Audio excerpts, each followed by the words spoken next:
Bismillahirrahmanirrahim. Sahur sihir. Di dalam Al-Quran, kata ini terulang lebih dari 40 kali. Untuk jamaknya itu, yang mulanya sahar, berubah menjadi wabil ashar. Mau tidak ku beritahu yang lebih indah dari itu, kata Al-Quran. Apa itu? Jannatun tajri min tahtihal anhar. Surga yang mengalir di bawahnya sungai-sungai. Mau tidak? Sebaik apapun, kalau tidak ada iman, tidak ada gunanya itu semua. Berikan sebagian harta yang kamu cinta. Sebagian, jangan kau kasih semua. Bismillahirrahmanirrahim. Assalamualaikum warahmatullahi wabarakatuh. Alhamdulillah. Wassalatu wassalamu ala rasulillah alladzi man la nabiyya ba'dah. Yang saya hormati Bapak Ketua BKM dan seluruh jajaran dan perangkat-perangkatnya, kemudian bapak-bapak, ibu-ibu, adik-adik remaja, anak kecil yang lari sana, lari sini, tidak apa-apa. Yang penting tetap hadir di masjid ini. Bapak Ibu yang saya muliakan, saya ceramahnya harus serius. Karena di Al-Iman ini nggak bisa bercanda-canda. Banyak yang harus dijaga di sini. Tak usah saya sebut lagi, pokoknya banyaklah. Hadir pula Bang Dr. Fahrijal, lebih berbahaya lagi. Kawan-kawan duet di Masjid Agung dulu. Nanti tak serius lagi Ustaz ini ceramah. Jadi saya harus serius dulu. Yang mengantuk silahkanlah. Iya kan?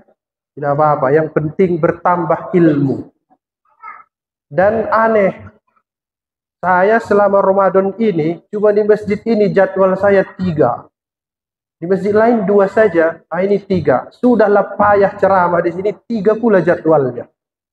Jadi harus betul-betul serius ini.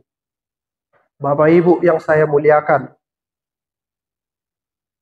ada ucapan yang sering kita sebut, tapi nampaknya kita belum tahu dari mana itu kosakata berasal, yaitu kata sahur. Sering ya?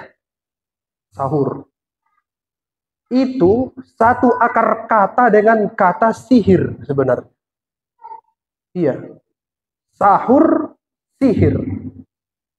Di dalam Al-Quran, kata ini terulang lebih dari 40 kali. Tapi ada yang menarik. Bentuk jamaknya itu, yang mulanya sahar, berubah menjadi wabil ashar. Ashar disebut 2 kali dalam Al-Quran. Satu dia sebut wal mustaghfirina bil ashar. Itu satu. Yang satu lagi wabil ashari hum yastaghfirun. Karena ceramahnya sulit, tidak usah diartikan lagi. Dianggap sudah mengerti semua. Setuju? Setuju. Itu kalau kita perhatikan ayat yang 2 itu, Bapak Ibu sekalian. Sebelumnya itu ada cerita begini. Yang pertama itu. Zuyyina linnasi hubbus syahawat. Manusia itu, siapapun dia, dijadikan indah dalam pandangannya sehingga dia tertarik kepada. Siapa itu katanya? An-nisa, kepada perempuan. Iya Pak. Tapi kata pakar tafsir ada namanya ihtibak. Apalagi itu? Pokoknya adalah ihtibak namanya. Menyebutkan sesuatu dan menyembunyikan lawannya. Berarti kalau disebut Al-Quran, yang disukai manusia itu perempuan, itu dalam kurung artinya laki-laki juga itu. Namanya itu ihtibak dalam ilmu tafsir. Berarti manusia itu, laki-laki suka dengan perempuan. Perempuan suka dengan laki-laki. Cuman disembunyikan Al-Quran untuk menjaga bahwa perempuan itu bisa menyembunyikan rasa cintanya kepada laki-laki.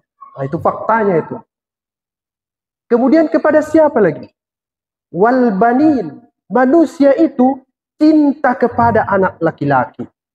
Tak disebutnya lagi anak perempuan, tapi dalam kurung artinya itu anak perempuan juga. Berarti kita cinta dua-duanya.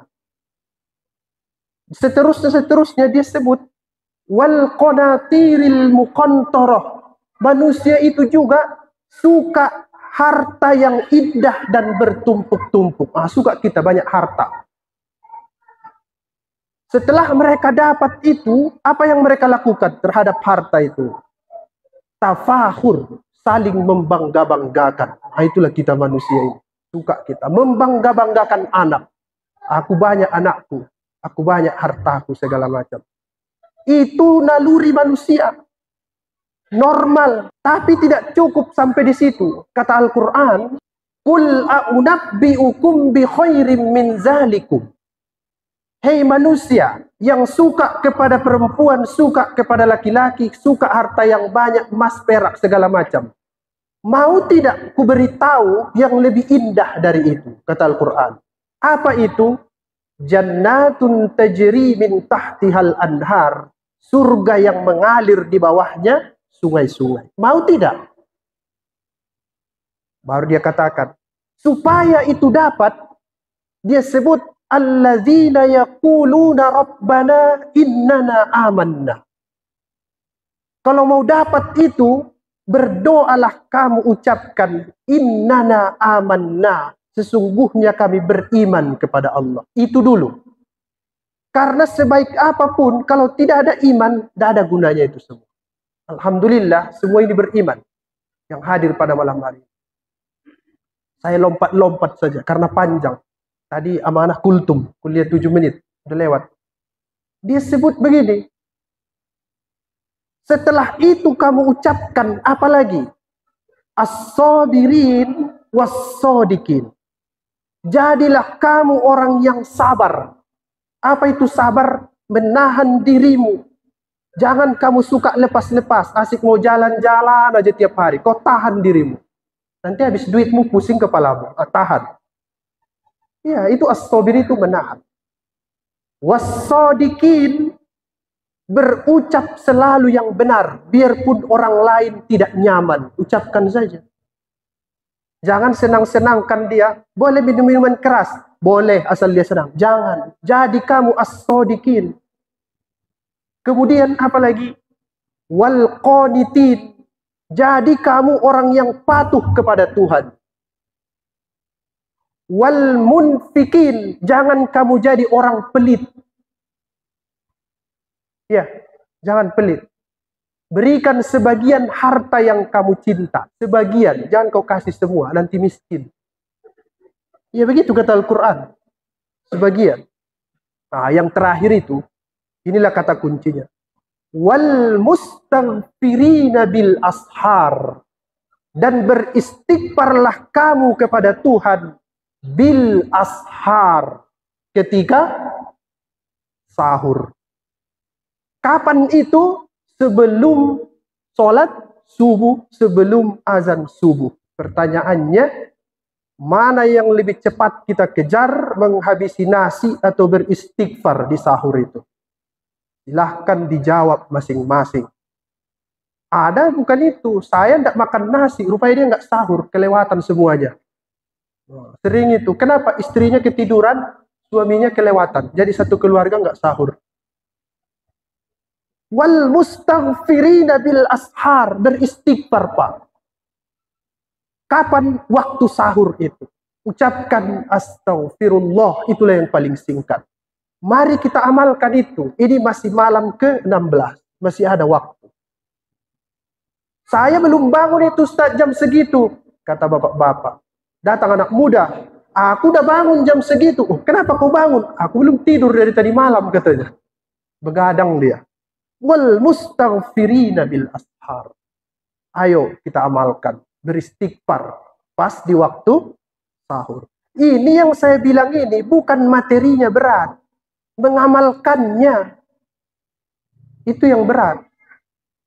Tadi saya, mohon maaf, Dr. Fahrizal, ada acara di Hotel Madani, teknik menghafal Al-Quran di perguruan tinggi, itu temanya. Saya sampaikan menghafal Al-Quran itu tidak perlu metode, yang perlu niat dan kesungguhan. Itu aja diamalkan. Artinya sebenarnya kita ini teorinya sudah banyak, tiap malam ceramah, beberapa itu ilmu sudah. Tapi apa yang sulit? Mengamalkannya. Itu yang payah. Nah, jadi itulah dulu. Mari kita amalkan itu, beristighfar kita banyak-banyak sebelum azan subuh. Itulah di waktu sahur. Apa itu sahur sebenarnya Ustaz? Sahur itu artinya bercampur. Sihir dia disebut bercampur karena orang yang tersihir remang-remang pandangannya. Tidak jelas antara sadar dan tidak sadar. Sahur itu disebut bercampur karena malam hampir berakhir, siang hampir datang. Bercampur artinya. Itu sihir. Sahur itulah dia. Kita belum jelas kehidupan kita di situ, mau bangun atau tidur, tapi dia datang beristighfar. Kalau itu dilakukan, lebih baik daripada harta dunia, karena kita akan masuk ke dalam surga yang mengalir di bawahnya sungai-sungai yang indah. Mudah-mudahan bermanfaat Bapak Ibu sekalian. Mari kita kerjakan itu. 3 kali pun jadilah malam ini, besok 3 kali. Yang penting rutin. Jangan nanti dia istighfar 1000 kali, besok nggak ada lagi, itu nggak perlu. Kecil tapi sering, itu lebih bagus. Sedikit-sedikit saja, tapi selalu kontinuitas, istimror kata orang sekarang. Terima kasih, mudah-mudahan bermanfaat, bisa kita amalkan sama-sama. Assalamualaikum warahmatullahi wabarakatuh.